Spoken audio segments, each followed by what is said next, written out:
ವಿತರಿಸುವಂತೆ ಒತ್ತಾಯಿಸಿ ಸರ್ವಾಂಗೀಣ ಅಭಿವೃದ್ಧಿ ಹೋರಾಟ ಸಮಿತಿ ಮಹಂತಗೌಡರು ಗ್ರೇಡ್ 2 ತಹಶೀಲ್ದಾರ್ಗೆ ಜಿಲ್ಲಾಧ್ಯಕ್ಷ ಬಸವರಾಜ್ ಮ್ಯಾಗಳಮನಿ ಮನವಿ ಸಲ್ಲಿಸಿದರು. ರಾಜ್ಯದಲ್ಲಿ 65,000ಕ್ಕೂ ಅಧಿಕ ಸರ್ಕಾರಿ ಹುದ್ದೆಗಳು ಖಾಲಿ ಇದ್ದು ಶೀಘ್ರವಾಗಿ ನೇಮಕ ಮಾಡಿಕೊಳ್ಳಬೇಕು. ಗುತ್ತಿಗೆ ಪದ್ಧತಿಯನ್ನ ಕೈಬಿಡಬೇಕು. ಸರ್ಕಾರಿ ಶಾಲೆಗಳನ್ನು ಉಳಿಸಿ ಬೆಳೆಸುವಲ್ಲಿ 8ನೇ ವರ್ಗದ ವಿದ್ಯಾರ್ಥಿಗಳಿಗೆ ಬೈಸಿಕಲ್ ವಿತರಿಸಬೇಕು. ಹೀಗೆ ಪ್ರಮುಖ ಬೇಡಿಕೆಗಳನ್ನು ಈಡೇರಿಸುವಂತೆ ಒತ್ತಾಯಿಸಿ ತಹಶೀಲ್ದಾರರ ಮೂಲಕ ಮುಖ್ಯಮಂತ್ರಿಗಳಿಗೆ ಮನವಿ ಪತ್ರ ಸಲ್ಲಿಸಿದರು.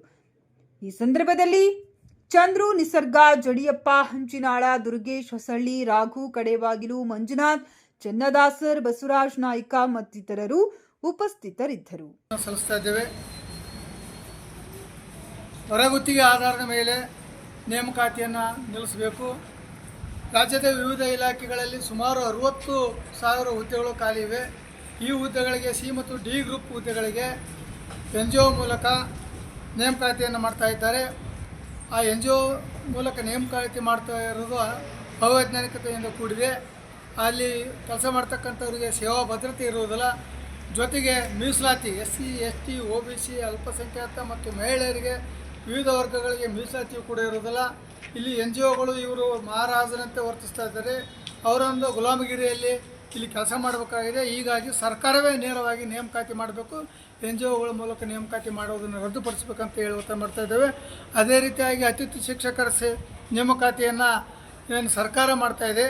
ಈ ಅತಿಥಿ ಶಿಕ್ಷಕರ ನೇಮಕಾತಿಯಲ್ಲಿಯೂ ಕೂಡ ಏನು SC, ST, OBC ಮತ್ತು ಹಿಂದುಳಿದ ವರ್ಗ ಮತ್ತು ಅಲ್ಪಸಂಖ್ಯಾತರಿಗೂ ಮತ್ತು ಮಹಿಳೆಯರಿಗೂ ಅಂಗವಿಕಲರಿಗೂ ಒಂದು ಮೀಸಲಾತಿಯನ್ನು ನಿಗದಿ ಮಾಡಬೇಕಂತ ಹೇಳಿ ಒತ್ತಾಯ ಮಾಡ್ತಾ ಇದ್ದೇವೆ.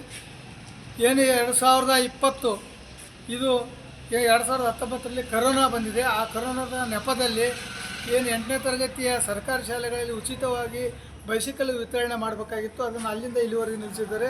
ಗ್ರಾಮೀಣ ಪ್ರದೇಶದ ವಿದ್ಯಾರ್ಥಿಗಳಿಗೆ ಬಹುದೂರದಲ್ಲಿ ಹೋಗ್ತಕ್ಕಂಥ ವಿದ್ಯಾರ್ಥಿಗಳು ಇವತ್ತು ಶಾಲೆಗಳನ್ನು ಬಿಡ್ತಕ್ಕಂಥ ಪರಿಸ್ಥಿತಿ ಇದೆ. ಹೀಗಾಗಿ ಏನು 8ನೇ ತರಗತಿ ಓದುತ್ತಿರುವ ಎಲ್ಲ ವರ್ಗದ ಮಕ್ಕಳಿಗೆ ಉಚಿತವಾದಂಥ ಬೈಸಿಕಲನ್ನು ವಿತರಣೆ ಮಾಡಬೇಕಂತ ಹೇಳಿ ನಾವು ಒತ್ತಾಯ ಮಾಡ್ತಾಯಿದ್ದೇವೆ. ಅದೇ ರೀತಿಯಾಗಿ ಶಾಲಾ ಬ್ಯಾಗು ಮತ್ತು ನೋಟ್ ಪುಸ್ತಕ ಏನು SC, ST ವಿದ್ಯಾರ್ಥಿಗಳಿಗೆ ಶಾಲಾ ಬ್ಯಾಗು ಮತ್ತು ನೋಟ್ ಪುಸ್ತಕಗಳನ್ನು ಈಗಾಗಲೇ ಹಿಂದಿನ ಸರ್ಕಾರ ವಿತರಣೆ ಮಾಡ್ತಿತ್ತು. ಈ ಒಂದು ಶಾಲಾ ಬ್ಯಾಗು ಮತ್ತು ನೋಟ್ಬುಕ್ ಕೂಡ ಸ್ಥಗಿತಗೊಳಿಸಲಾಗಿದೆ. ಎಲ್ಲ ವರ್ಗದ ಬಡವರಿಗೆ ಈ SC, ST, OBC ಅವರ ಜೊತೆಗೆ ಎಲ್ಲ ವರ್ಗದ ಬಡ ವಿದ್ಯಾರ್ಥಿಗಳಿಗೆ ಈ ಒಂದು ಬ್ಯಾಗು ಮತ್ತು ನೋಟ್ಬುಕ್ಗಳನ್ನು ವಿತರಿಸಬೇಕು ಅಂತ ಹೇಳಿ ನಾವು ಒತ್ತಾಯ ಮಾಡ್ತಾಯಿದ್ದೇವೆ. ಜೊತೆಗೆ ಸರ್ಕಾರಿ ಬಸ್ಸುಗಳ ಸಂಖ್ಯೆ ಹೆಚ್ಚಿಸಬೇಕು. ಏನು ಸರ್ಕಾರ 5 ಗ್ಯಾರಂಟಿ ಯೋಜನೆಗಳನ್ನು ಜಾರಿ ತಂದಿತ್ತು. ಅದರಲ್ಲಿ ಶಕ್ತಿ ಯೋಜನೆಯಿಂದ ಇವತ್ತು ಸಾರ್ವಜನಿಕರಿಗೆ ಮತ್ತು ಪುರುಷರಿಗೆ ಬೇರೆ ಬೇರೆ ವೃದ್ಧರಿಗೆ ತೊಂದರೆಯಾಗಿದೆ ಪ್ರಯಾಣ ಮಾಡ್ತಕ್ಕಂಥದ್ದು. ಯಾಕೆಂದರೆ ಬಸ್ಸುಗಳು ಫುಲ್ ಹೆಚ್ಚಿನ ಸಂಖ್ಯೆಯಲ್ಲಿ ಶಾಲಾ ವಿದ್ಯಾರ್ಥಿಗಳಿಗೂ ಕೂಡ ಭಾಳ ತೊಂದರೆಯಾಗಿದೆ. ಹೀಗಾಗಿ ಬಸ್ಸುಗಳ ಸಂಖ್ಯೆ ಕೇವಲ ಏನು ಶಕ್ತಿ ಯೋಜನೆಯನ್ನು ಕೊಡೋದಷ್ಟೇ ಅಲ್ಲ, ಬಸ್ಸುಗಳ ಸಂಖ್ಯೆಯನ್ನು ಹೆಚ್ಚಿಸಬೇಕು. ಮತ್ತು ಇನ್ನೊಂದೇನೆಂದರೆ ಶಾಲಾ ವಿದ್ಯಾರ್ಥಿಗಳಿಗೆ ಶಾಲಾ ವಾಹನವನ್ನು ಪ್ರತ್ಯೇಕವಾಗಿ ಸರ್ಕಾರವು ಬಿಡುಗಡೆ ಮಾಡಬೇಕಂತೇಳಿ ನಾವು ಮಾನ್ಯ ತಹಶೀಲ್ದಾರರು ಗಂಗಾವತಿ ಅವರ ಮುಖಾಂತರ ಮನವಿಯನ್ನು ಮಾನ್ಯ ಮುಖ್ಯಮಂತ್ರಿಗಳು ಸಿದ್ದರಾಮಯ್ಯನವರಿಗೆ ಸಲ್ಲಿಸ್ತಾ ಇದ್ದೇವೆ.